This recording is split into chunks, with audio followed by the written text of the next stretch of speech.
இன்னைக்கு எங்க இருந்தாலும் ஒரு இன்ஸ்டாகிராம்லயோ இல்ல வேற வெளியே எங்கன்னா ஒரு வீடியோ வந்ததுன்னா, ஒரு ஹாஸ்பிட்டல்ல, கவர்மெண்ட் ஹாஸ்பிட்டல்ல ஒரு அம்மா இங்க வந்து சரியா வந்து சிகிச்சை தரமாட்டாங்க, இமிடியேட்டா அந்த ஹாஸ்பிட்டலுக்கு ஆய்வுக்கு போனாரு. சைதாப்பேட்ல ஒரு மாணவர் விடுதி, உடனடியா அந்த இடத்துல போய் நிக்கிறாரு. அவங்களுக்கு வேண்டிய குறைகளை கேட்டு அதை இமிடியேட்டா சரி செஞ்சாங்க.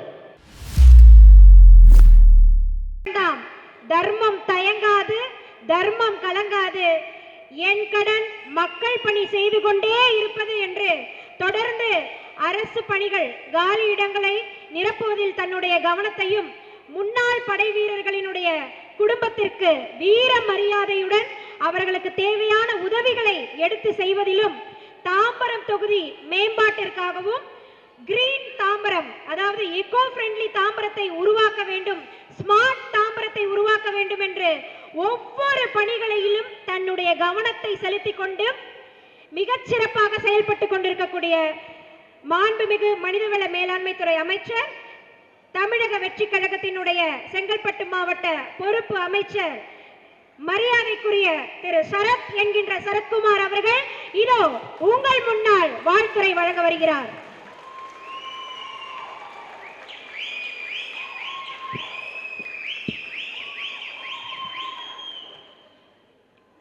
எல்லாம் புகழும் தளபதிக்கு.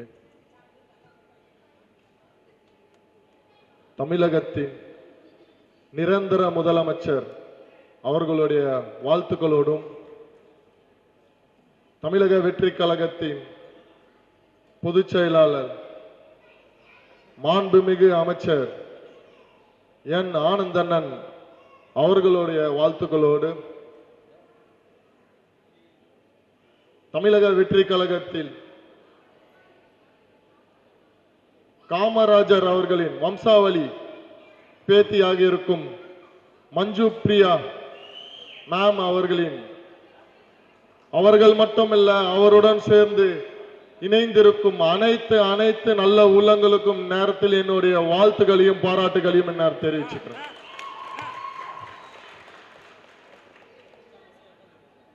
மற்றும் இங்க சிறப்பு அழைப்பாளராக வந்து கலந்திருக்கும் மாவட்ட கழக இணை செயலாளர் விஜய் தியாகு அவர்களுக்கும், மாவட்ட பொருளாளர் என் வி ராஜேந்திரன் அவர்களுக்கும், மாவட்ட செயற்குழு உறுப்பினர் ஜேம்ஸ் அவர்களுக்கும், மாவட்ட வழக்கறிஞர் பிரவீன்குமார் அவர்களுக்கும், மாவட்ட மருத்துவர் அணி அமைப்பாளர் சரவணன் அவர்களுக்கும் மற்றும் மாவட்ட நிர்வாகிகள், இந்த நிகழ்ச்சியை சீரும் சிறப்புமாக தலைமை ஏற்றி நடத்தி கொண்டிருக்கும் ஆற்றல் மிகு பகுதி கழக செயலாளர் எம் பிரவீன்குமார் அவர்களுக்கும் மற்றும் சிட்லப்பாக்கம் பகுதி செயலாளர் யோகேஷ் அவர்களுக்கும், செம்பாக்கம் பகுதி கழக செயலாளர் அகிலன் அவர்களுக்கும், இந்த நிகழ்ச்சியில் மேடையில் அமர்ந்து இருக்கும் அனைத்து தமிழக வெற்றி கழகத்தின் நிர்வாகிகள் மற்றும் இங்க முன்னொரு சிறப்பு விருந்தினராக வந்திருக்கும் மரியாதைக்குரிய கான்ஃபெடரேஷன் பேரவையினோட செல்வராஜ் அண்ணன் அவர்களுக்கும் மற்றும் தளபதி நெஞ்சில் குடியிருக்கும் உங்கள் அனைவருக்கும் என்னுடைய முதற்கண் வணக்கத்தை நான் தெரிவித்துக் கொள்கிறேன். அதாவது எங்களுடைய கொள்கை தலைவரான ஒருவரான காமராஜர் அவர்கள், கல்வி கண் தன்ன காமராஜர் அவர்கள், அவர்களுடைய வம்சாவளி பேத்தியான மஞ்சு பிரியா மேம் இருக்காங்கல்ல, அவங்களும் இன்னைக்கு ஒரு தனியார் கல்வியை வச்சுக்கிட்டு அங்க இருக்கிற நிறைய குழந்தைகளுக்கு ஃப்ரீயான எஜுகேஷன் கொடுத்துட்டு இருக்காங்க. அதுல இங்க எத்தனை பேருக்கு தெரியும் தெரியல. அது மட்டும் இல்லாம என்ன அவங்க ஸ்கூலுக்கு வந்து ஸ்போர்ட்ஸ் டேக்கு கூப்பிட்டு இருந்தாங்க. அங்க இருக்கிற பசங்களெல்லாம் பார்த்தா ரொம்ப டேலண்டா இருந்தாங்க. சிலம்பம், அதாவது மற்ற எக்ஸ்ட்ரா கரிக்குலர் ஆக்டிவிட்டிஸ் நிறைய பண்ணாங்க. எல்லா விஷயத்தையுமே பார்த்துருந்தேன். ரொம்ப ஒரு பிரமிப்பா இருந்தது. அவங்க கிட்ட இவங்க பழகின விதமும், அவங்க பேரண்ட்ஸ் கிட்ட இவங்க பழகின விதமும், அதையெல்லாம் பார்க்கும்போது உண்மையான காமராஜர் அண்ணாவோட ஐயாவுடைய வம்சாவளி பேத்தின்றத இந்த நேரத்தில் அவங்க நிரூபிச்சு கொண்டே இருக்கிறாங்க. அவங்கள பத்தி நான் நிறைய சொல்லணும்னு நினைச்சிருந்தேன். ஆனா செல்வராஜ் ஐயா அவர்கள் அவங்கள பத்தி என்னென்னலாம் இருந்ததோ அனைத்தையும் சொல்லிட்டாங்க. ஸோ இந்த மாதிரியான ஒரு நிகழ்வுலாம் ஏற்படுறது ஒரு பெரிய அரிதான ஒரு விஷயம். அதுவும் நம்ம கொள்கை தலைவர் ஒருத்தர் குடும்பத்துல இருந்து வராங்கன்னா அது நான் சாதாரண விஷயமா.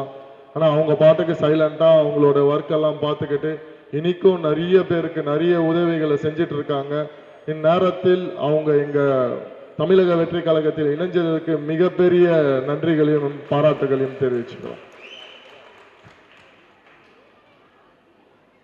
இந்த மாதிரி இன்னைக்கு பாத்தீங்கன்னா நம்ம தமிழக வெற்றி கழகத்தின் பனையூர்ல இருக்க அலுவலகத்துல சனிக்கிழமை ஞாயிற்றுக்கிழமான கூட்டமாக ஆயிரக்கணக்கான கூட்டமாக மாற்று கட்சியிலிருந்து இணைஞ்சுக்கிட்டே இருக்காங்க. தலைவர் ஒரு ஆட்சி தான் இந்த மாற்றத்திற்கான ஒரு பெரிய சாட்சி. சோ என்னன்னா இந்த மாதிரியான ஒரு உண்மையான நேர்மையான ஆட்சிய மக்கள் இன்னைக்கு பார்த்து புரிஞ்சுக்கிட்டாங்க. மாற்று கட்சியிலிருந்து வராங்க, தன்னால்வரெல்லாம் நிறைய பேர் சேர்றாங்க.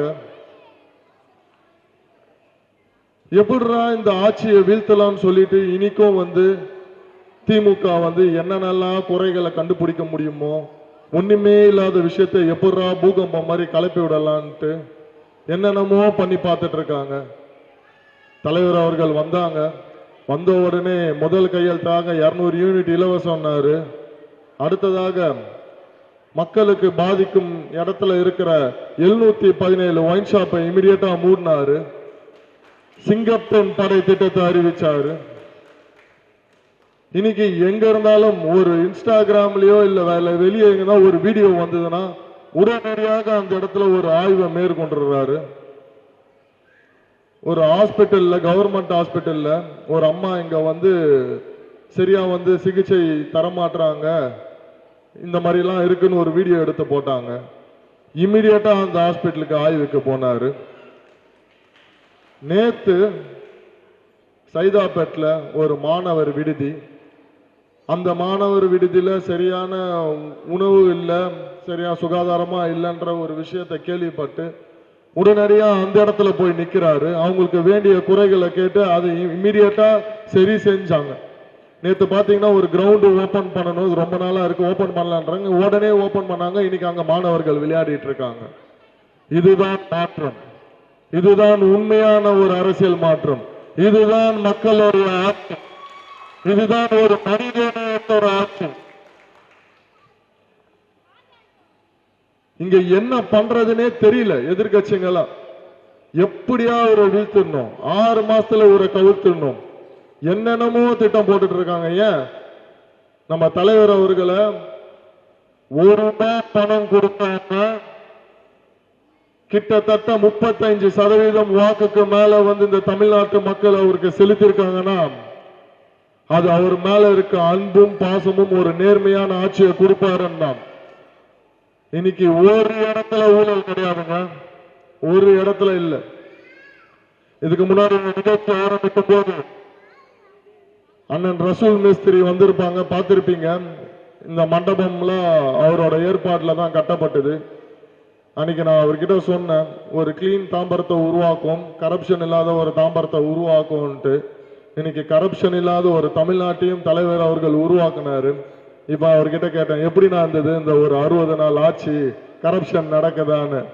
அண்ணன் போகும்போது சொல்லிட்டு போனாங்க, உண்மையாவே இதெல்லாம் ஒரு பெரிய மாற்றம், ரொம்ப சந்தோஷமா இருக்கு தம்பி, இதே மாதிரி இருந்துச்சுன்னா மக்கள் எப்பவுமே உங்க பின்னாடி தான் இருப்பாங்க அப்படின்ட்டு.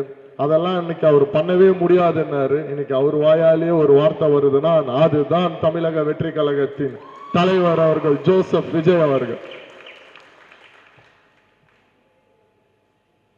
இதற்கப்புறம் என்ன செய்யறது ஏது செய்யறதுன்னே தெரியாம பல பேர் சுத்திட்டு இருந்தாலும் அவங்களெல்லாம் நம்ம கண்டுக்காம நம்ம என்ன செய்ய போறோம்ன்றத மட்டும் தான் நோக்கி போயிட்டு இருக்கணும். இன்னைக்கு என்னதான் இருந்தாலும் சட்டமன்ற உறுப்பினராகி அமைச்சரே ஆகினாலும் கீழே இருக்க சில அடிப்படை வசதிகளை செய்து முடிக்க முடியல. என்ன காரணம்னா அங்க கவுன்சிலர்களாக உட்காந்துட்டு அவங்க ஒரு அரசியல் பண்ணிட்டு இருக்காங்க. ஸோ நீங்க எல்லாருமே இன்னைக்கு இணைஞ்சிருக்கீங்க. அனைவரும் ஒன்று சேர்ந்து வருகின்ற மாநகராட்சி எலெக்ஷன்ல தலைவர் அவர்கள் யாரை கை காட்டுறார்களோ அவர்களை பெருவாரியான வாக்கு வித்தியாசத்தில் ஜெயிக்க வைக்க வேண்டியது நம்மளுடைய கடமை.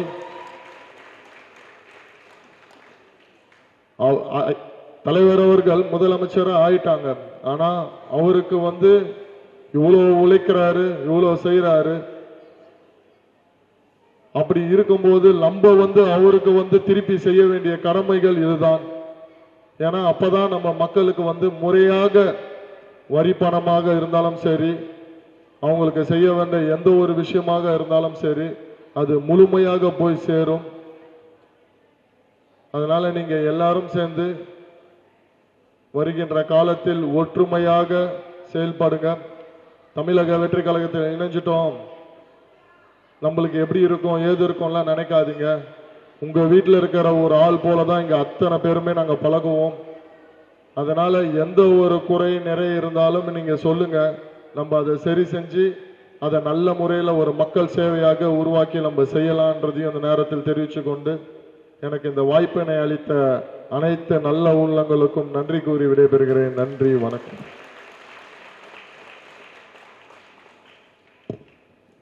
வாழ்த்துரை வழங்கிய மாண்புமிகு அமைச்சர் அவர்களுக்கு தாம்பரம் மேற்கு பகுதி செயலாளர் திரு எம் பிரவீன்குமார் அவர்கள்